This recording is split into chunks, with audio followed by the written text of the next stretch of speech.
Podemos conversar? Podemos, Joyce? Pode começar, sim. Perfeito. Sim? Então, tá bom. Então, para todos que aqui estão, boa noite. Meu nome é Paulo Lasmar, eu sou advogado aqui em Belo Horizonte. Fui convidado, né, pela Ludmila e pela Ana para participar hoje aqui dessa live. Eu vou fazer uma introdução e certamente levantar algumas bolas para que a Ludmila e a Ana possam marcar os gols, não é? Porque eu tenho certeza que vocês vão ganhar muito mais ouvindo as duas do que eu. A sucessão ela é aberta imediatamente após o segundo após a morte. Nesse segundo após a morte, todos os bens do falecido já são transferidos para os herdeiros. O processo de inventário é apenas a formalização da divisão desses bens de acordo com os herdeiros. Nada mais do que isso.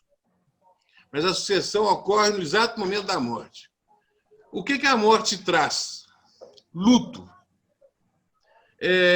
Sentimentos exacerbados. Interesses patrimoniais. Ressentimentos familiares.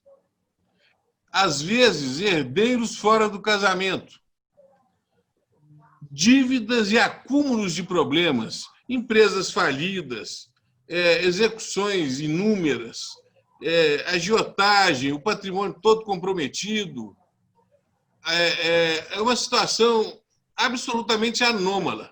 Os herdeiros tinham uma vida até então razoavelmente rotineira e, de repente, são obrigados a assumirem uma carga de problemas e entrarem em conflitos que exige, sim, a presença de um terceiro isento capaz de colocar ordem, paz e solucionar essa gama de conflitos que surgem. Nós temos ainda, às vezes não, com muita rotina, a disputa da boa-fé de uns contra a má-fé de outros. Advogados ofensores, eu chamo aqui de advogados ofensores, que entram exclusivamente para catimbar, para justificar, às vezes, honorários. Quanto mais tempo ele permanecer no processo, brigando e discutindo um direito que ele sabe que o cliente dele não possui, mais ele ganha. Ou então, cria uma dificuldade para obter mais para o cliente dele na partilha futura, em que os outros herdeiros, talvez cansados, resolvem, para solucionar aquele problema, dar um pouco mais para ficar livre e resolver o assunto.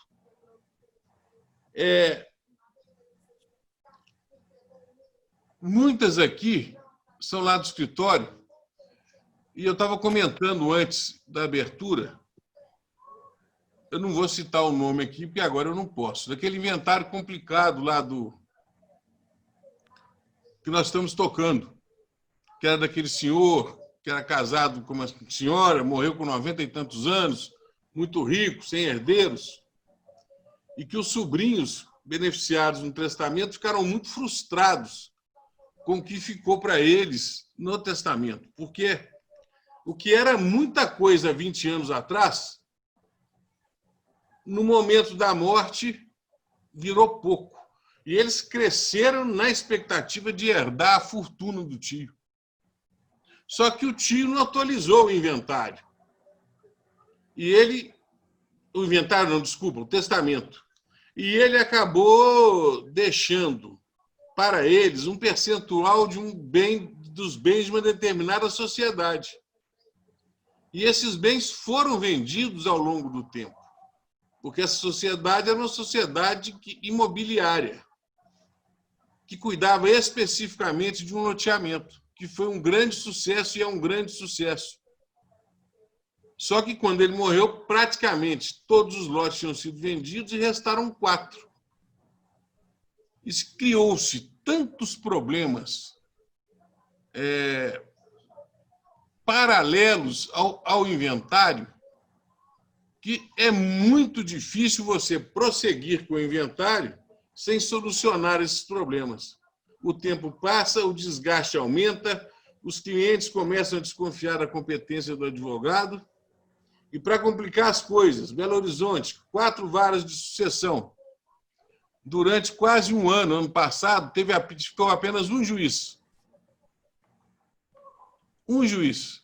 E agora vem a pandemia, com as varas funcionando em regime de plantão. Não é um funcionário lá dentro, atendendo o telefone, operacionalizando as coisas, enviando as urgências para o escrivão analisa na casa dele a procedência ou não daquela urgência para decidir se ele vai ou não encaminhar para o juiz.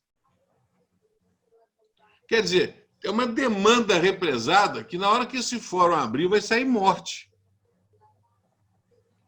Eu vou encerrar dizendo isso e deixando essa figura da demanda represada e da total incapacidade do Poder Judiciário em solucionar os conflitos que lhes são postos.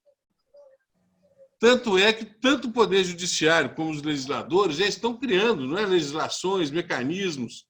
Eles viram que... Ontem, inclusive, eu estava vendo um debate com 3 ministros do STJ que atuam exatamente nessa área da tecnologia, da modernização da estrutura da justiça. E, uma hora, ele fez um grande comentário: a justiça brasileira é um exemplo para o mundo no tocante à tecnologia e informatização. Eu falei, é um exemplo para o mundo. Tecnologia e informatização, em que sentido? Que adianta muita tecnologia se o direito não é dado, não é falado ao cidadão? Eles estão criando essas formas de tramitação tecnológica. Isso é fundamental, é um caminho sem volta. Mas tem que resolver também a questão dos processos, da tramitação e do direito material. Foi dito ontem, são 80 milhões de processos em tramitação no Brasil. Conflito é um mercado inesgotável, não é? Todos os dias surgem novos conflitos. Então, é um grande negócio, vamos dizer assim. A mediação, a conciliação, as câmaras. Mas o que eu quero dizer é o seguinte: a importância da mediação é assumir parte desse acervo e conseguir resolver os problemas fora da justiça. Mecanismos existem, falta agora a cultura do advogado, esclarecimento das partes e a divulgação maciça dessas ferramentas para que as pessoas entendam o que é conciliar, mediar e arbitragem. É muito interessante, você conversa com vários empresários a respeito de conciliação e mediação, ele pergunta, mas isso não é arbitragem? É a primeira pergunta que eles te fazem. Aí você tem que conceituar e mostrar a diferença entre um e outro. Então, mas é um caminho que está aberto, em que pese o pessimismo do volume de trabalho que a justiça não consegue movimentar.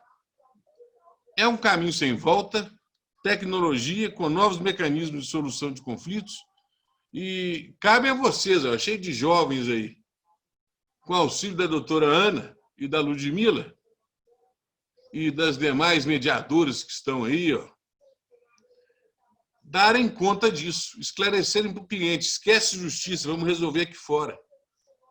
Usar o bom senso. Nós não precisamos delegar para terceiro a solução de determinados conflitos. Então, o que eu queria dizer era isso, e quero passar a palavra agora para a Ludmila, e depois, Ludmila, você, por favor, a palavra para a Ana, nossa convidada. Pode deixar. Obrigada, doutor Paulo. Quer dizer, né? Paulo. Paulo. Isso, desculpa. E, pessoal, boa noite, tudo bem? Muito prazer estar aqui com vocês. Alguns a gente já encontrou essa semana no grupo de estudos, então prazer em revê-los. Deixar aqui o meu muitíssimo obrigada à Ana, sempre com essa serenidade, com essa tranquilidade que passa, né? Quando eu olho para ela, ela me passa isso. Eu falo, Joyce, você estava na outra live, né? A Ana é a flor de lis, né? A figura da Ana, para mim, é a flor de lis. Ela me passa essa ideia, essa imagem delas. Então, brigadíssimo, Ana, por mais uma vez apoiar, satisfato, estar conosco aqui de coração, com todo o seu encantamento, com todo o seu conhecimento, tá bom? Ludmila, Oi. só uma observação. Eu a conheci hoje, não é? Nós tivemos aí 15, 20 minutos de conversa aí pelo vídeo. Isso, pessoalmente conversando, A voz sim. dela tranquiliza a gente. Eu não falei? Ela tem uma estabilidade, ela traz uma estabilidade no nosso sistema muito bom. É um muito bom. Lexotan oral. Olha aí, Ana, olha aí. Né? Você pode sair daí. Que responsabilidade, hein? Que responsabilidade, hein? Falar com o Marcelo que ele ganhou na loteria. Né? Vocês são muito generosos. Vocês são muito generosos. É de coração. A gente te admira muito aqui em BH.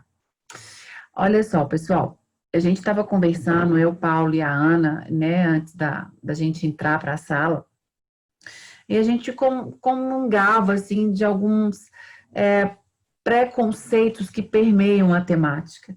Falar hoje em planejamento sucessório requer nos levar, né, a uma revisitação do conceito de morte, uma revisitação do que vem após a morte.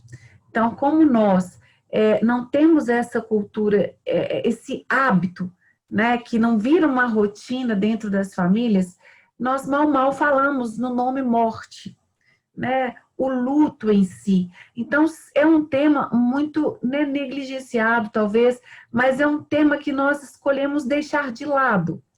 E quando ele nos atravessa, porque às vezes nós somos preparados para ele, e outras vezes ele nos atravessa, ele nos avassala, e aí é que nós nos damos conta da dimensão do luto e quais são as consequências decorrentes desse luto. Pois bem, o planejamento sucessório, eu vou compartilhar com vocês o meu entendimento, assim, numa linguagem bem simples. É como se nós estivéssemos fazendo um inventário em vida. E quando a gente fala em fazer um inventário em vida, nós estamos falando em conversar dentro desse sistema familiar ou desse sistema empresarial, que na maioria das vezes também familiar, né? Como esse sistema gostaria que ele continuasse no seu movimento, porque esse sistema vai continuar sem um membro, sem outro membro, mas de que forma esse desenvolvimento vai continuar se dando? Então, quando a gente para fazer...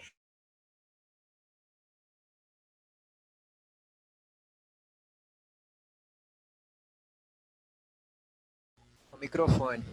Ótimo, desativou sozinho aqui. Então, obrigada, Ana. A gente precisa perceber que nós precisamos, no primeiro momento, mudar a cultura, né? E nos responsabilizarmos por esses fatos que vão nos atravessar em determinados momentos, seja dentro da nossa casa, seja dentro da nossa casa com reflexo na empresa da gente. Então, nós temos que nos responsabilizar, se é que nós vamos dar conta, que nem todo mundo também vai dar conta. Correto? E quando a gente fala desse planejamento sucessório na mediação, por que a mediação entra dentro do planejamento sucessório?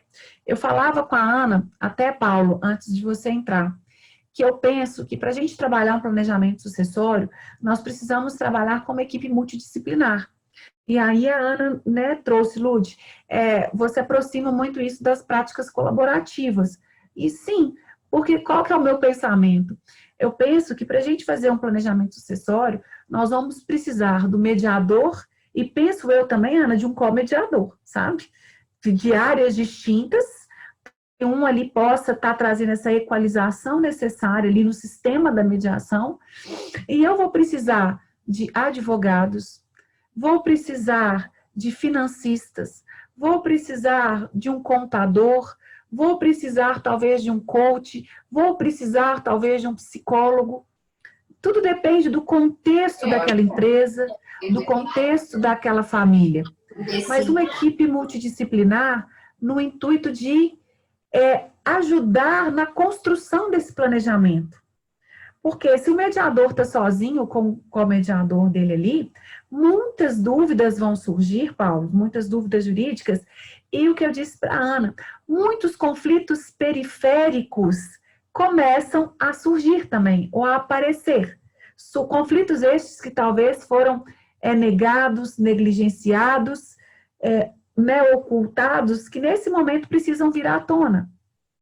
E aí nós precisamos, primeiramente, antes de entrarmos no planejamento, Ana, o que eu penso é trabalharmos esses conflitos dessa família, para depois que nós trabalharmos esses conflitos periféricos, nós entrarmos propriamente na negociação do planejamento sucessório.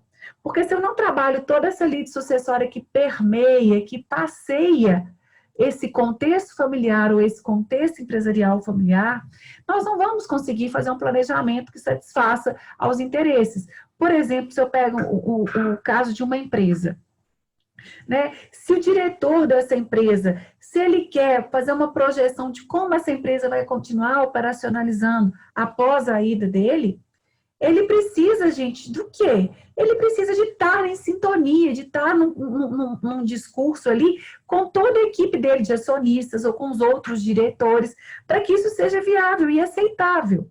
Então, nós precisamos trabalhar com essa equipe multidisciplinar. Os efeitos da gente fazer esse inventário em vida, eles são múltiplos, porque quando a gente é acometido pelo luto, nós passamos por um processo onde nós precisamos de um tempo, né, quando nós sofremos o luto muito diretamente, para nos reorganizar. E, como Paulo bem disse, o inventário atravessa, né, porque tem um prazo legal para a abertura desse inventário, e nesse momento a razão se mistura com a emoção, e nós, muitas vezes, nem queremos acionar esse lado racional. Muitas vezes nós queremos negligenciar esse lado racional e entregar para o advogado resolver. Mas aí tem a partilha, né? Como é que esse advogado vai fazer esse plano de partilha entre os herdeiros? Vai colocar tudo em condomínio? Vai fazer, né? Como é que vai? São tantas questões, são tão complexas as questões oriundas de um inventário, que se nós tivéssemos essa... se eu falo por mim, né? Se talvez eu e meus irmãos tivéssemos pensado, né, em como, pensado em como a gente teria que fazer um inventário da minha mãe que afeta em todos os negócios do meu pai, que a gente nunca pensou, eu nunca pensei nisso, nunca pensei, né? Estou compartilhando com vocês uma realidade que é minha.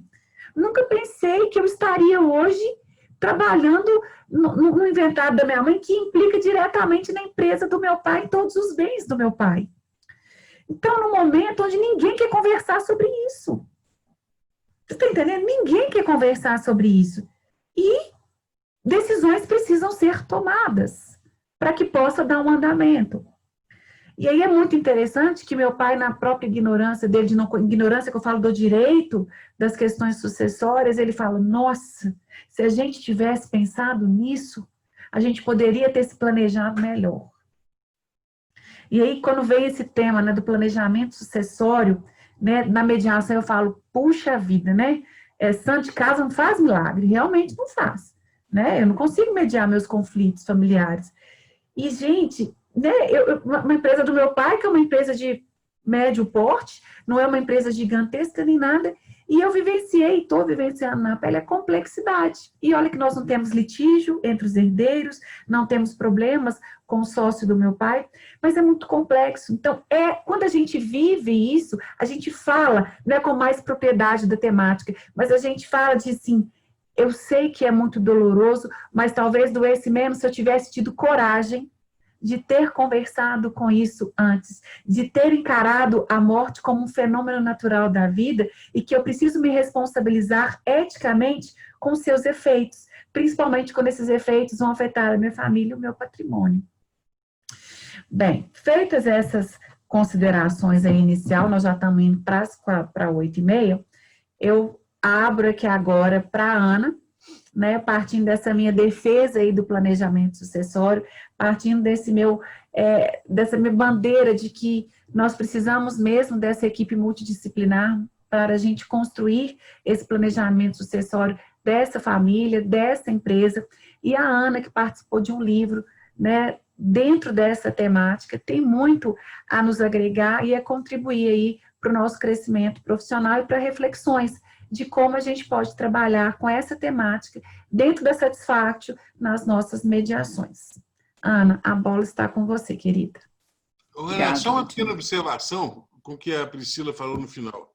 É a negação da morte, não é? Há um preconceito muito grande de se falar em morte no convívio familiar.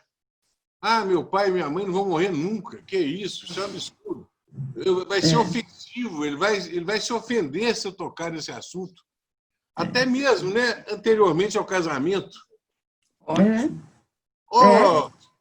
Se eu falar com a minha noiva, ou ela vai falar com o noivo, que precisa fazer um pacto de separação total, comunhão total, ou vai na comunhão parcial, discutir. Casamento é amor. O contrato patrimonial tem que ser discutido antes para se evitar graves problemas no futuro. Então, são preconceitos que a gente realmente tem que superar para poder chegar e conseguir fazer uma gestão do patrimônio. O patrimônio não é físico, não é fixo. Vai se alterando ao longo do tempo a situação das pessoas, casamento, separação, negócio bem-sucedido, negócio mal-sucedido. E você vai ter que ir gestando isso ao longo da vida. Senão é um acúmulo de problemas que, quando chega no momento da morte do patriarca ou da matriarca, vira um campo de batalha. Só isso. Desculpa. Isso mesmo. Não, Paulo, que é isso? Boa noite para todos. Eu quero agradecer muito o convite à Ludmila e ao Paulo, à Câmara Satisfaction, a Joyce, a Fernanda, que estão sempre aí me ajudando. Estou muito feliz de ver vários rostinhos conhecidos, muito feliz de ver o Thales aqui. O Thales participou da competição de negociação, né, pela UNA. Parabéns, Thales. Eu fico muito feliz quando eu vejo jovens, os estudantes, nessa área, negociação, mediação, porque aí eu acredito no nosso futuro. Eu acho que muita coisa pode mudar. Não que quem esteja aqui não pode mudar, mas quando são eles que, né, vão desbravar aí, eu fico super empolgada. Então, eu sempre preparo mais ou menos o que eu vou falar. Aí chega na hora eu mudo tudo, porque as ideias vão surgindo, os assuntos vão aparecendo, mas eu queria pegar muito o gancho do que a Ludmila falou, que ela é da bandeira do planejamento sucessório. Eu vou continuar na mesma linha. Por quê? Porque, como mediadora, eu vejo um campo muito grande da mediação nessa parte de sucessões, tanto depois que a morte acontece, que foi, né, o tema do meu livro, com a Grazi e com o Joaquim, como antes. O planejamento, a mediação como prevenção, para evitar os conflitos que o Paulo tanto falou, que os conflitos permeiam a nossa vida. Todos os dias a gente encara conflitos. Então, a mediação ela tem um campo tanto após quanto antes. Tem um campo tanto para os inventários quanto para a questão do planejamento sucessório das empresas familiares. 90% das empresas no Brasil são familiares. Então, tem que se planejar, porque a gente sabe que muitas empresas têm até um percentual alto que não chega à terceira geração. Por quê? Os filhos não querem continuar, os netos não querem continuar aquele negócio que foi do avô, que foi do pai. Cada um quer levar a sua vida. Então, as pessoas precisam vencer o quê? Primeiro, o nosso modelo mental, as nossas crenças de que morte a gente não pode conversar. O Paulo trouxe uma coisa excelente. Antes de casar, vamos conversar, vamos fazer um pacto antenupcial. Vamos ver como é que vai ser o nosso regime de casamento. Tudo isso tem que ser conversado. Porque tem o sentimento, tem a emoção que permeia a nossa vida? Tem. A gente casa por amor. A Ludmila está vivendo isso, tocando o inventário, né, pelo falecimento da mãe. Na hora, a emoção está permeando tanto aquilo que você não consegue pensar racionalmente. Então, hoje vou me casar, eu amo esse homem, então eu não quero de jeito nenhum pensar numa separação. Isso pode acontecer, gente. Então, vamos evitar situações que podem ser desastrosas, fazendo o quê? Fazendo um planejamento sucessório, seja em termos de herança, seja em termos de como é que vai se suceder na empresa que é da minha família. E isso passa por vencermos os nossos estereótipos, vencermos um modelo mental de que esse tipo de coisa a gente não conversa. Meu pai e minha mãe não vão morrer. Meu pai morreu há 29 anos, minha mãe morreu há 6 anos. Então, tem que encarar. Depois que eu entrei para a mediação, o meu início na mediação, acho que eu não contei para vocês, mas meu início na mediação foi fazendo mediação em inventários. Eu me despertei para a mediação nessa área de sucessões.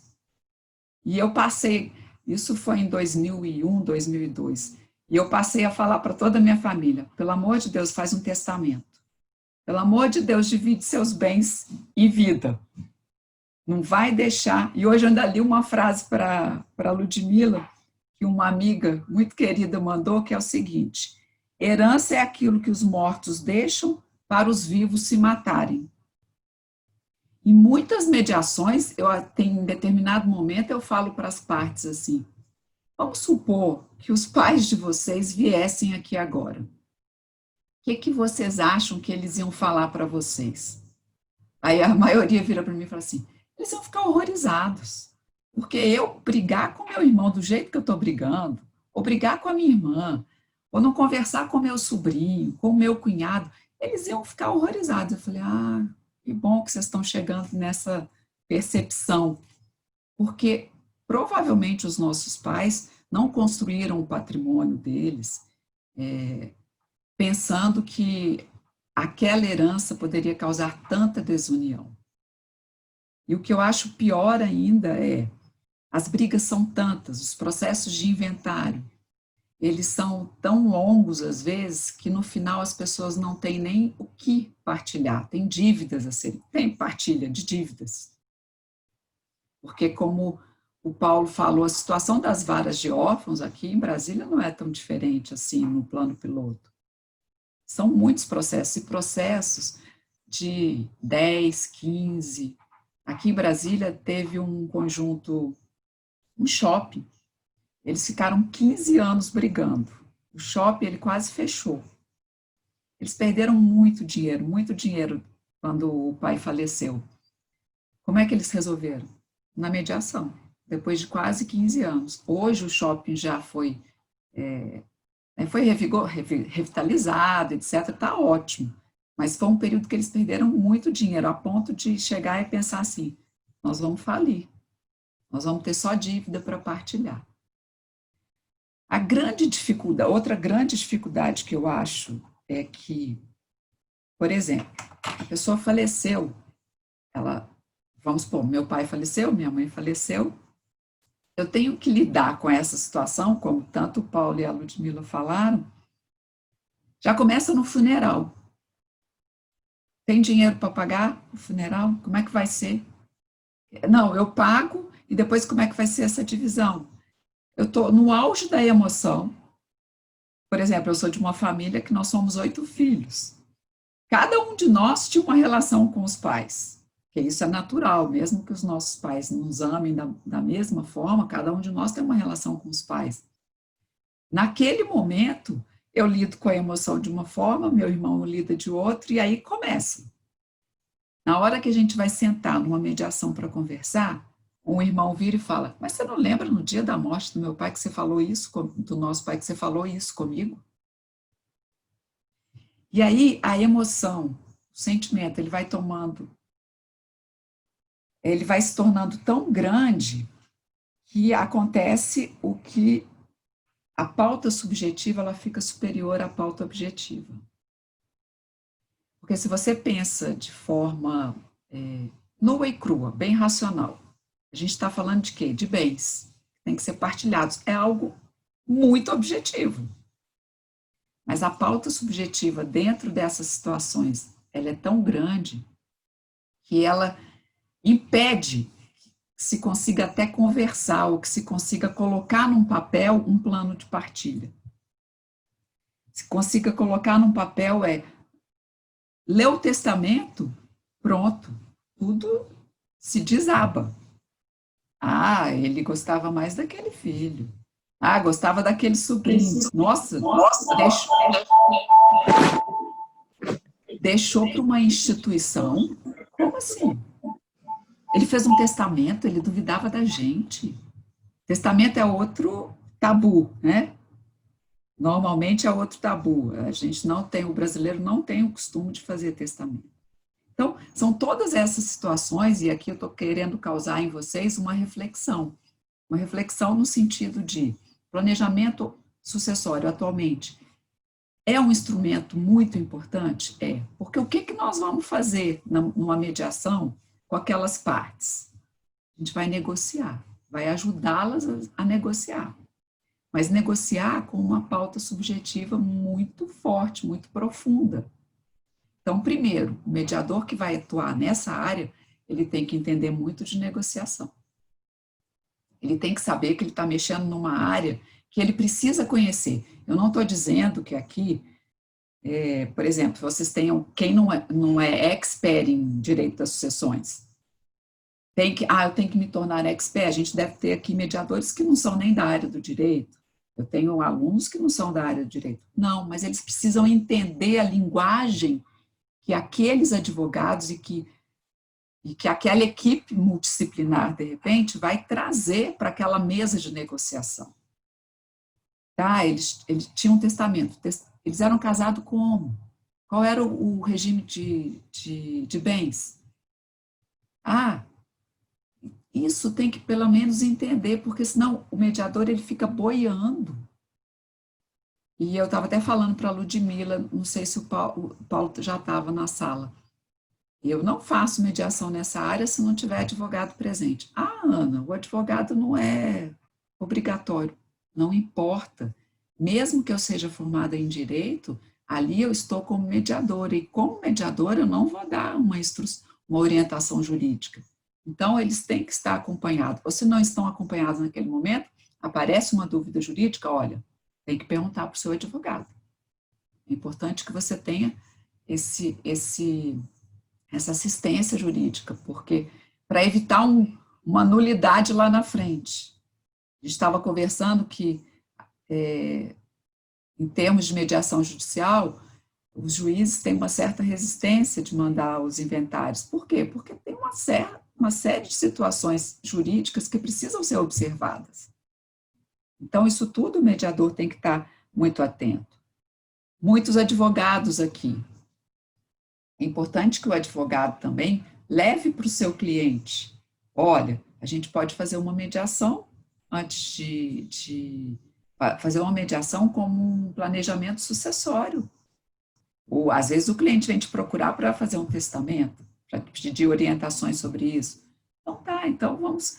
mas não quero nem estar... Ainda bem que eu vou morrer, porque eles vão brigar tanto quando eu abrir esse testamento. Então, prepara os seus herdeiros, prepara a sua família. Então, isso o advogado tem que oferecer na sua rede de serviços, né, no seu leque de serviços do seu escritório, usar a mediação para esse tipo de situação, como para o planejamento sucessório. E é isso, assim. Isso é uma forma que eu gosto muito, ainda bem que a Ludmila trouxe sobre isso, porque eu trabalho muito com os medianos nessa situação de responsabilizá-los. Responsabilizá-los pela vida deles. Responsabilizá-los pelo que eles querem que seja feito com os bens, com a empresa familiar. Então, é assim, você quer fazer um testamento? Você vai procurar um advogado, utilize a mediação. Isso é responsabilidade. Não, eu vou deixar meus bens, depois, eles é que se virem, a empresa eu vou deixar. Poxa, você construiu a sua empresa, a sua vida, veio do seu pai, está com você, você quer passar para o seu filho, e eles que se virem, seu filho já está falando que não quer continuar na empresa. Então, vamos conversar sobre isso. Tudo passa pela comunicação. E é uma questão cultural mesmo, porque morte e sucessões em termos de empresas familiares são tabus na nossa cultura. Então, ainda bem que a gente está tendo aqui, nessa pandemia, a possibilidade de ver várias lives sobre planejamento sucessório. É sinal de que as coisas estão mudando. Que bom! Na minha geração, isso é um tabu. Provavelmente na geração do Thales, na geração dos meus netos, isso já não vai ser um tabu. Tomara! Mas tem que começar, a mudança tem que começar de algum momento. Então, é isso que eu quero despertar em vocês. Vamos aconselhar os nossos familiares. Quem é mediador, olha, faça uma mediação para fazer o planejamento sucessório. Tanta coisa pode ser conversada, tanta coisa pode... Outro dia eu ouvi de vários advogados, excelentes advogados aqui de Brasília. Ana, eu fui sentar para ler mesmo sobre isso quando eu vi do seu livro. E, assim, o livro que a gente fez foi um livro, ele é bem simples.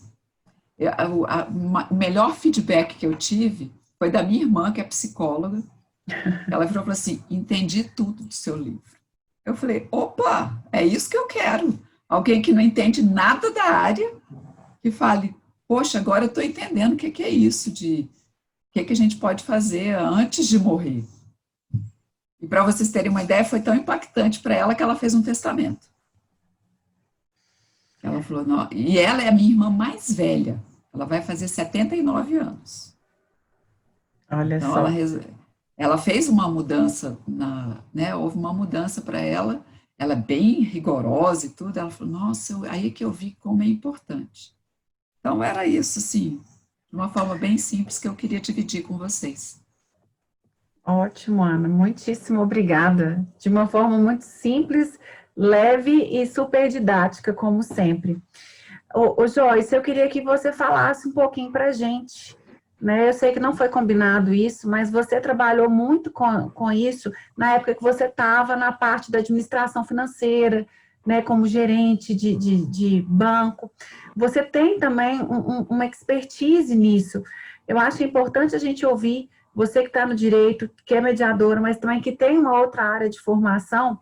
Eu acho que você tem muito para agregar para a gente. Nós somos mediadores, advogados. É bom a gente ouvir um pouco da sua caminhada, da sua história, isso também. Pode ser? Perfeitamente. Boa noite então a todos, boa noite, Ana. Esse assunto realmente é um assunto que brilha os meus olhos. Quando a Ana falou na última live sobre o assunto, eu fiquei louca para falar. Encantada, porque eu lidava muito com isso. Eu trabalhei 14 anos no mercado financeiro. E lá, eu tinha muito essa cultura de fazer um planejamento financeiro para o cliente, né? E isso não é tão comum vindo hoje também dos bancos.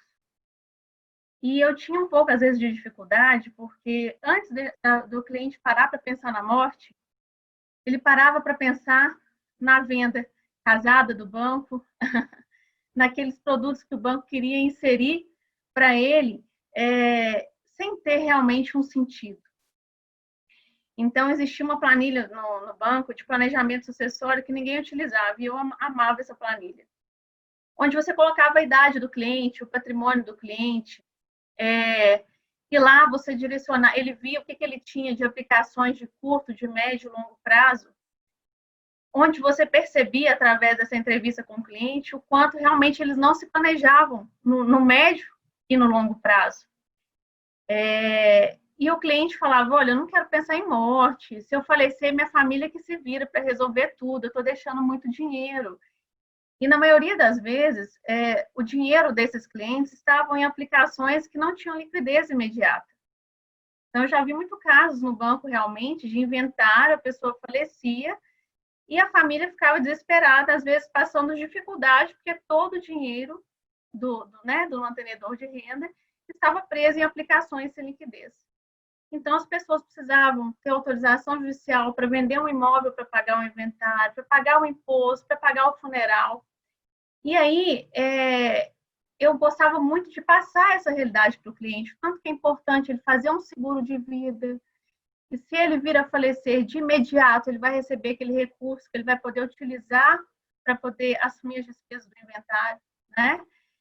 A previdência privada, que ele teria o recurso também de imediato. E quando eu falava isso para alguns clientes, teve um cliente em específico, que ele tinha 78 anos, ainda está vivo, graças a Deus, e tinha um grande patrimônio de mais ou menos uns 8 milhões, muitos imóveis. Ele falou assim, Joyce, você está doida, eu não vou pensar nisso. Eu tenho uma vida inteira pela frente, meus filhos são médicos, advogados, enfim. Passado uma semana, ele falou assim, menina, você me fez perder o sono. Porque eu fui analisar realmente, se hoje eu morrer, minha família não tem acesso a nada, ninguém sabe as minhas senhas, ninguém tem acesso aos meus investimentos, todos os meus investimentos são sem liquidez, e as minhas contas não são conjuntas com a minha esposa. Então, é tão interessante que você desperta no cliente tantas coisas que ele deve parar para pensar nesse envolvimento, falando de sucessão, em questão financeira, de planejamento, etc. E era muito legal. E esse cliente contratou um advogado na época, fez o planejamento dele, mudou todas as diretrizes dos investimentos dele, e depois ele mandou flores para mim e falou assim, hoje eu morri, eu morro feliz, porque eu não vou deixar confusão para os meus filhos. E aí ele ficou pensando, olha, eu tenho uma filha que é mãe solteira, ela tem uma rixa com o irmão tal, se eu viesse a falecer, eu tenho certeza que eles tratariam ela de forma diferenciada e assim, enfim. Então, era uma provocação que eu gostava muito de fazer e tudo com muito fundamento. Colocava a pessoa realmente para pensar. E isso era incrível. E eu falava muito para os meus colegas, os meus colegas falavam assim, Joyce, por que você bate a meta do banco e eu não consigo bater a meta de seguro? Eu falei assim, porque você não pode simplesmente falar, faz um seguro comigo. Você tem que falar para o cliente por que é importante ele ter um seguro de vida, uma previdência, uma aplicação com liquidez, por que é importante ele se planejar. E era muito diferenciado. Eu saí do banco, tem 2 anos que eu estou trabalhando com o Paulo Asmar, os clientes me ligam até hoje. Tem um cliente até hoje, o seu Mauro, ele fala, se eu morrer, liga para a Joyce. Ela sabe tudo da minha vida. Então, assim, quando eu saí do banco, eu tentei muito, eu tento até hoje com os meus colegas, plantar essa semente. Falar, gente, o quanto que é importante a gente se planejar. Assim como a Ludmila, infelizmente, eu perdi minha mãe tem 2 anos. E realmente eu não gostava de falar sobre morte, apesar de pregar no banco planejamento sucessório. E realmente, quando eu perdi minha mãe, eu vi que realmente nós somos mortais. Passamos pelo processo de inventário, já finalizou, graças a Deus foi tudo muito tranquilo, mas ainda assim vivi na pele o tanto que é importante esse planejamento. Então, esse assunto realmente me brilha os olhos, eu acho que a gente tem que conversar isso, quebrar esses tabus, conversar com a nossa família, com os nossos pais, com os nossos irmãos, para que eles mudem realmente essa cultura para se planejar. E não é simplesmente de escolher o que eu vou deixar para quem. Tem um planejamento financeiro também por detrás disso, né? Então, assim, é um assunto que tem extenso, que dá para a gente ficar aqui 3, 4 dias falando sobre ele, né? Quero muito ler o seu livro, Ana, mas eu acho que é um assunto pertinente, que a gente precisa realmente quebrar esses tabus, parar para pensar e se planejar. Isso é muito importante. Isso pode fazer com que a gente evite muitos transtornos, realmente, muitas brigas desnecessárias futuras, no momento que os ânimos estão muito exaltados, que a gente está extremamente sensibilizado. A Ana falou uma coisa muito interessante, que às vezes a discussão já começa no próprio velório, e é assim mesmo que funciona. Então, se aquela pessoa tivesse planejado, feito um seguro de vida, se planejar, tendo um dinheiro com liquidez de imediato, a família saber onde está o dinheiro, ter acesso às contas também, isso é muito importante. Então, parabéns, Ana, por trazer para nós esse assunto aí no seu livro, por hoje compartilhar a sua experiência com a gente. O Paulo, que está há tanto tempo na advocacia, vive muitos inventários diversos, com experiências variadas, incríveis, e eu acho que, assim, eu quero me tornar uma mediadora especialista em sucessões. Eu acho que é um horizonte infinito. E é isso, gente. Espero que eu tenha contribuído para vocês aí. Contribuiu muito, muito. Claro. Joyce, vamos abrir para as perguntas? Sim, tem perguntas, Fernanda, no chat aí? Eu não acompanhei o chat. Tem perguntas aí? Veio alguma pergunta?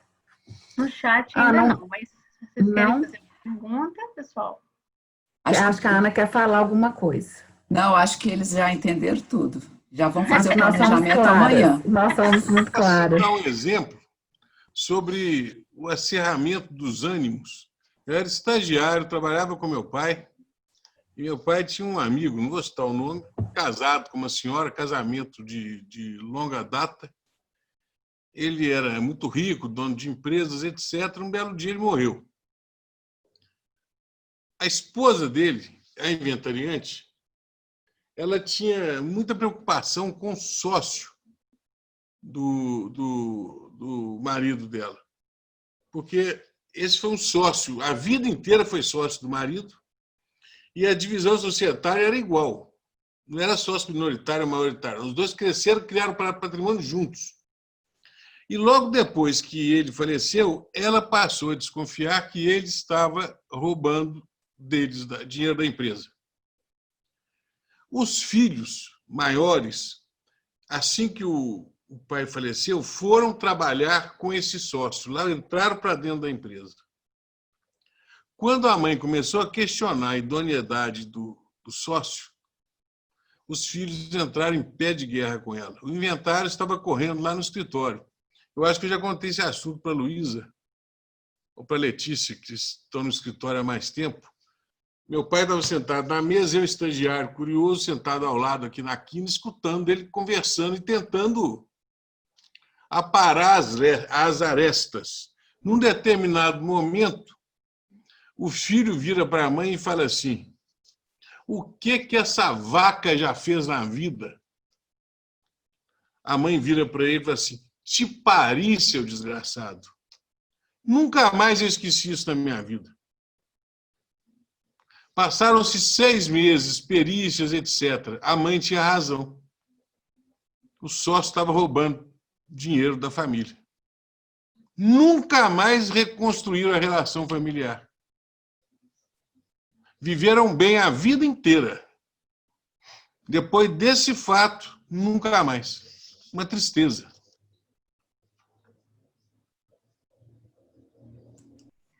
A Daniela está perguntando, né, de que forma é feito o registro do planejamento sucessório.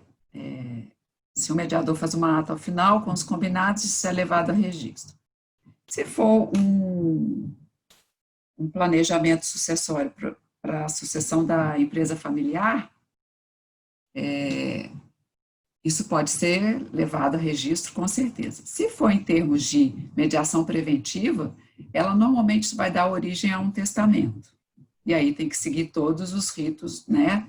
O que é combinado lá é feito um acordo no sentido de qual é a vontade do testador, né? Do criador da riqueza.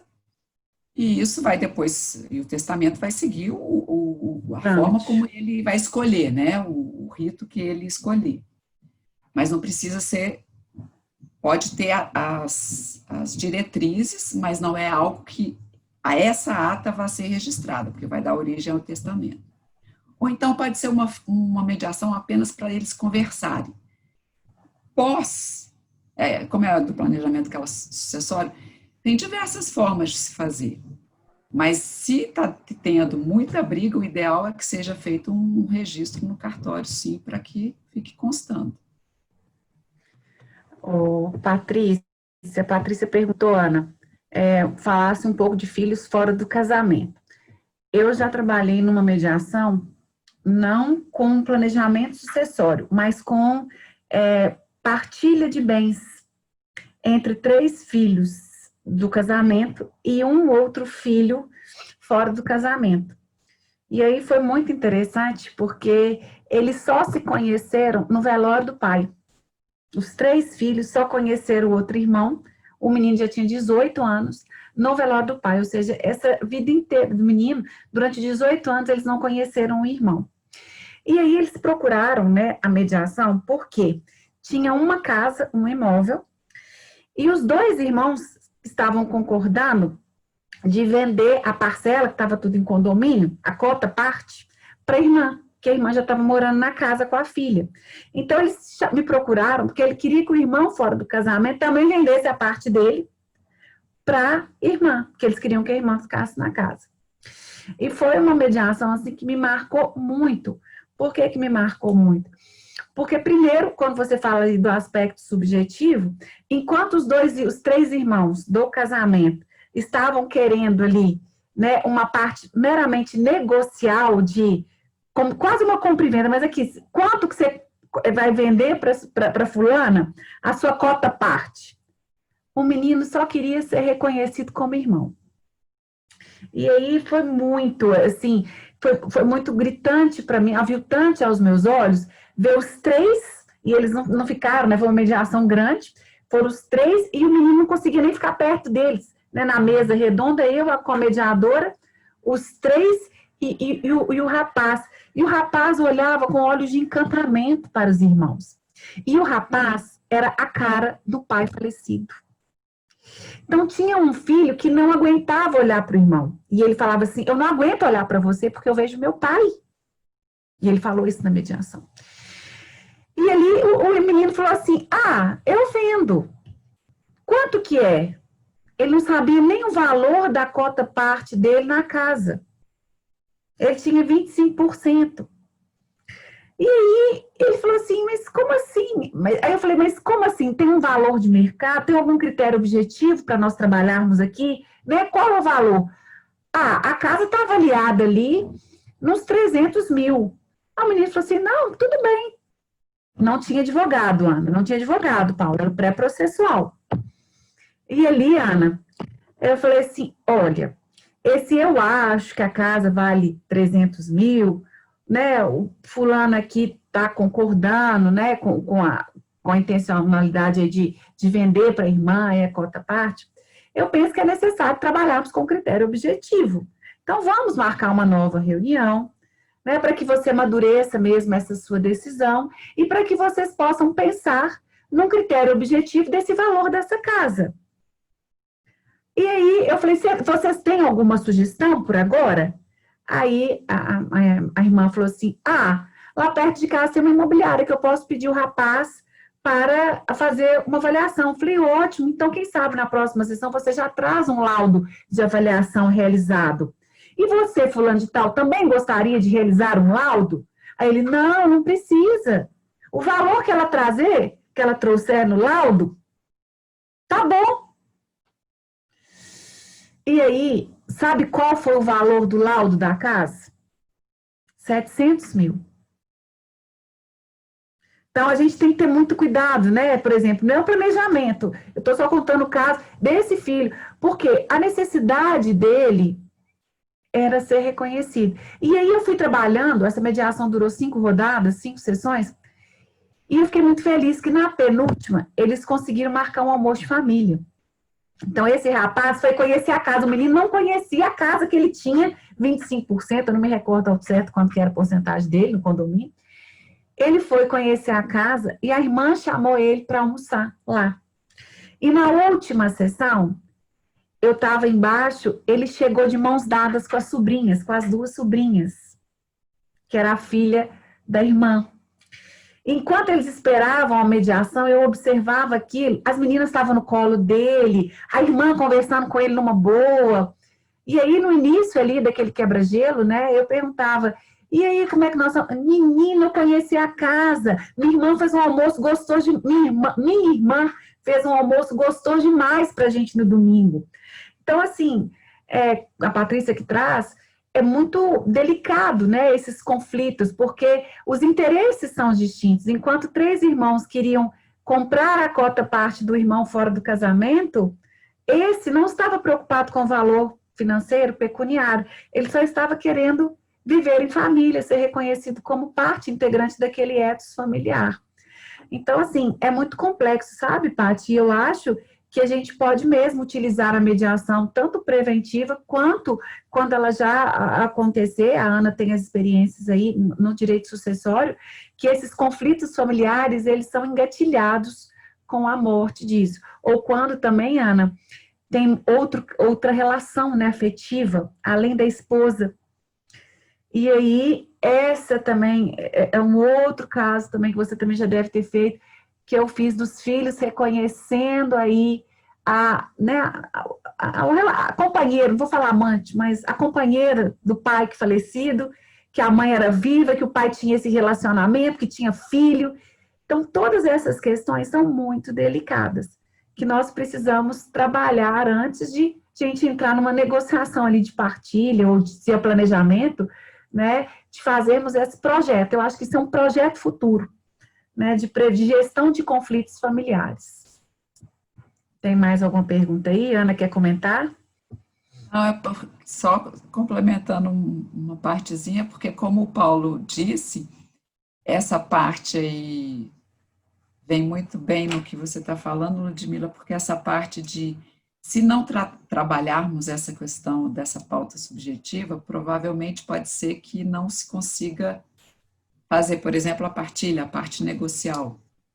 Sim. Porque emperra de tal forma, você vê, um queria um reconhecimento, os outros queriam a partilha propriamente dita.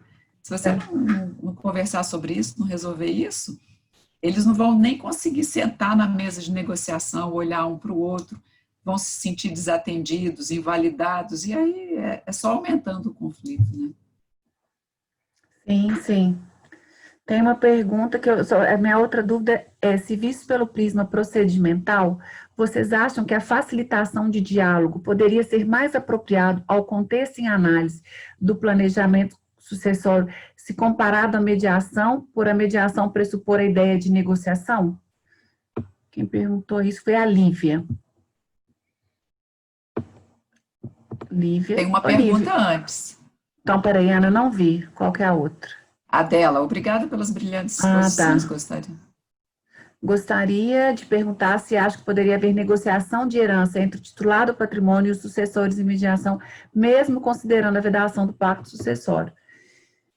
Ô, Ana, eu não sei você, eu não falaria uma negociação, mas eu acho que uma conversa franca, né, sobre toda essa gestão desse patrimônio seria muito bem visto na mediação.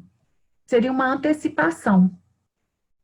Eu gosto muito, sim, a Tânia Almeida, hoje em dia, ela fala que ela não se considera mediadora, ela se considera facilitadora do diálogo.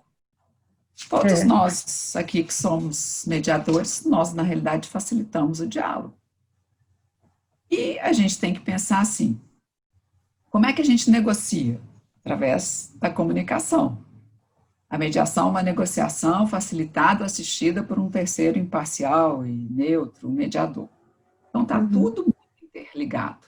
Se você quer dar um nome de facilitação do diálogo, não tem problema nenhum dar o nome de facilitação do diálogo, porque você está no fundo, Lívia, facilitando o diálogo. Se você quer formalmente colocar como uma mediação, porque o que eu acho em questão da facilitação do diálogo é que ela torna a coisa mais informal. E talvez os mediandos, né, as partes envolvidas, aceitem melhor aquilo.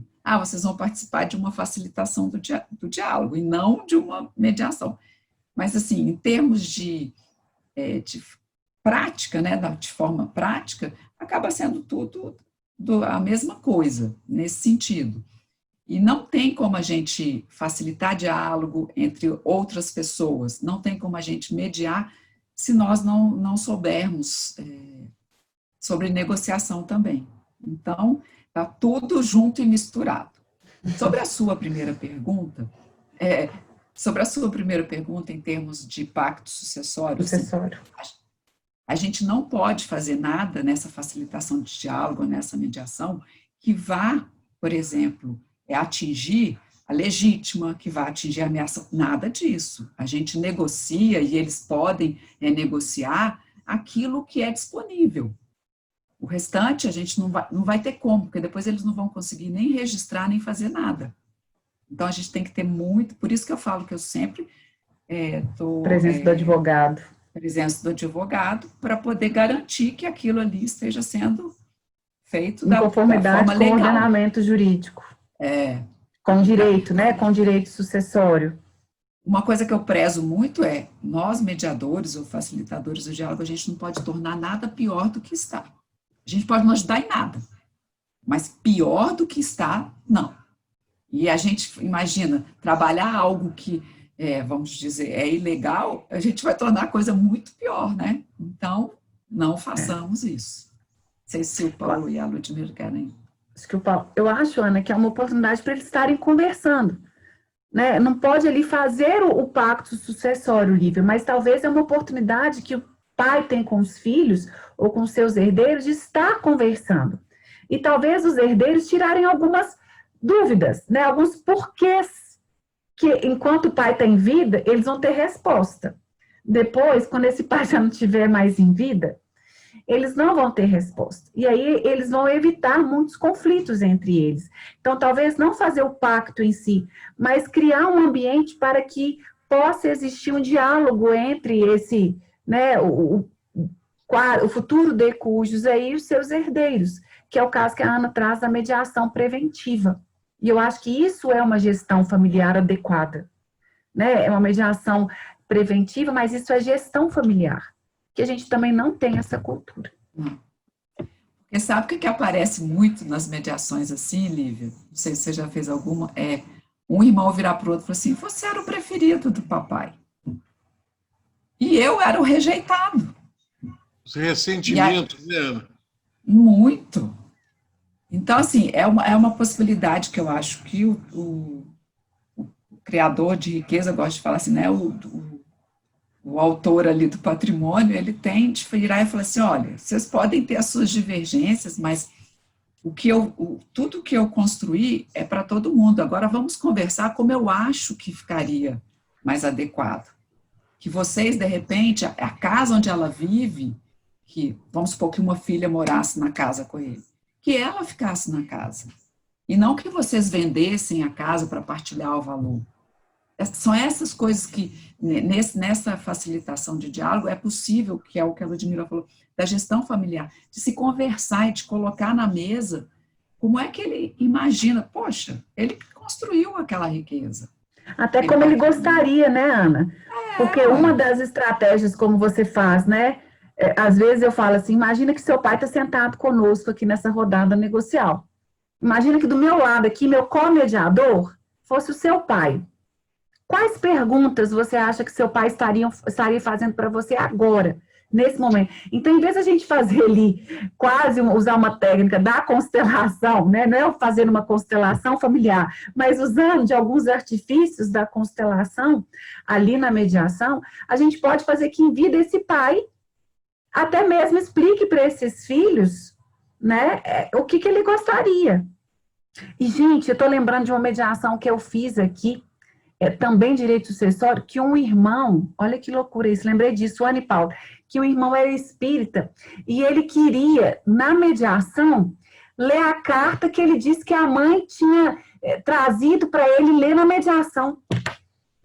Não, Paulo, sério? No meio da mediação ele soltou, não, essa noite a mamãe conversou comigo, e ela mandou dar um recado aqui para a gente na mediação.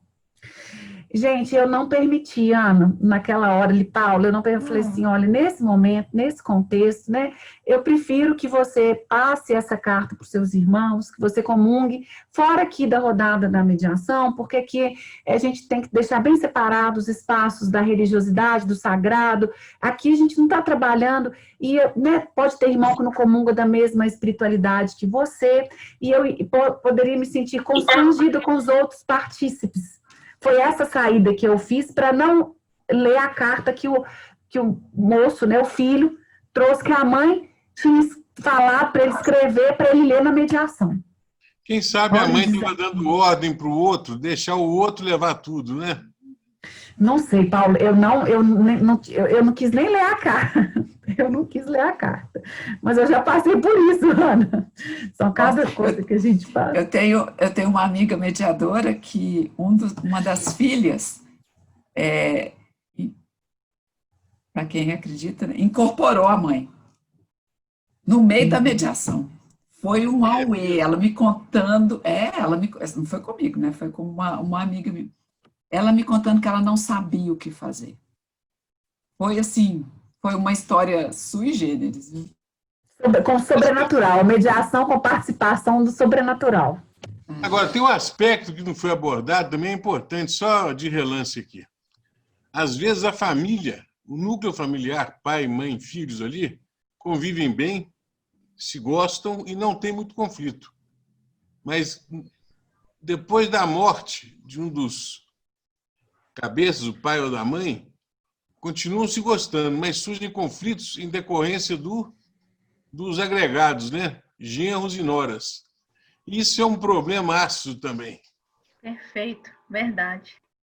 E são aqueles que, às vezes, eles são, a gente fala que são os atores secundários na mediação, né? Que não estão na mesa, mas fazem total diferença. Eu levo todo mundo para a mesa.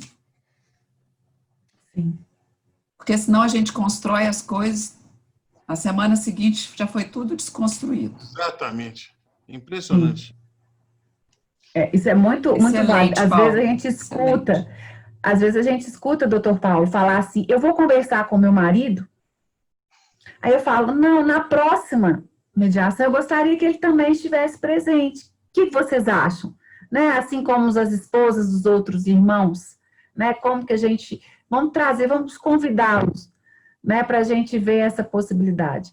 Tem que trazer, porque tem muito, Paulo, essa questão não só de influência, mas desse compartilhamento mesmo, que acaba tendo uma afetação do sistema. Em todo o sistema da mediação é afetado. Eu já vi genro, nora, falar que eu separo de você se você aceitar isso. É uma coisa, assim, terrível. É muito forte. É muito forte. Nós acabaram as perguntas? Deixa eu ver. Sim, mais alguém? Acho que nós vimos tudo. Ana, tem gente falando que por coincidência comprou seu livro essa semana. Você viu aí, né? Eu vi, fiquei tão feliz. Vários. Você não tem o link para passar para a gente, não? Na outra, o Marcelo passou o link. Deixa eu ver aqui. É só a editora Del Rey aí, em BH. Tá no Del Rey, né? O livro da Ana aí, referência para nós aí no assunto. Vamos comprar. Para termos aí na biblioteca da Satisfactio. Gente, então, eu queria agradecer a presença de todo mundo. Ana Valéria Gonçalves, muito obrigado, viu? Eu que agradeço. É um prazer muito grande te conhecer.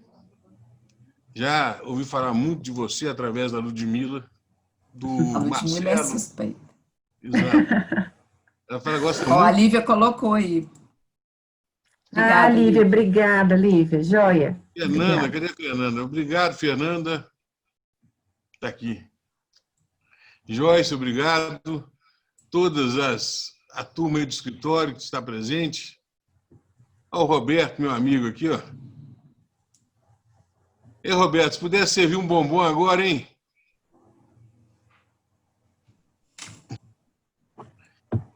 Melhor bombom de Belo Horizonte, a Lauca. Compre. Nossa, que retorno à minha infância. A próxima vez que eu for a BH, já tem que comer pão de queijo com a Ludmila e agora tem que comer bombom também. Vamos, Lauca. Na Lauca. Gente, muito obrigado, Ana, muito obrigado, viu? Obrigada a vocês. Grande, obrigado por tudo, pela atenção. Ludmila, muito obrigado também, querida. Você brilhou aí, como sempre. Estamos juntos, Paulo. Ana, minha colega de faculdade, está aí, ó. Se todos Suzana puderem tá ativar... aí. A Suzana não está perdendo uma, né, Suzana? Se todos puderem ativar a câmera aí para a gente poder tirar uma foto de todos que estão presentes. Ana, muito obrigada. Queria agradecer. Fiquei tão orgulhosa de ter o Thales no nosso time e você falar dele. Me senti muito importante, viu, de ter esse garoto como estagiário. Com certeza. Fiquei muito feliz, viu? Com certeza, Vamos tirar uma foto. Fernanda, você consegue dar um Ângela print quer aí, mostrar o tá? rosto. Depois você puxa a orelha dela. Joyce, eu não consigo tirar do meu celular porque ele está conectado aqui como Se quiser, eu anfitrião. posso tirar o print no 3, igual. Claro, Thales. Pode. Então, vamos lá. Você sempre brilha. Ele salva a gente. No 3, hein? 1, 2, 3. Foi. Aí, tirou das duas Aê. telas, Thales? É da Aqui. outra tela, tá? O meu filtra para aparecer só quem tá com o vídeo ligado. Então apareceu todo mundo que tá com o vídeo ligado. Ah, muito bem. Então tá. É da competição, né, Thales? Ah, eu não mudei. Também não. Bárbara.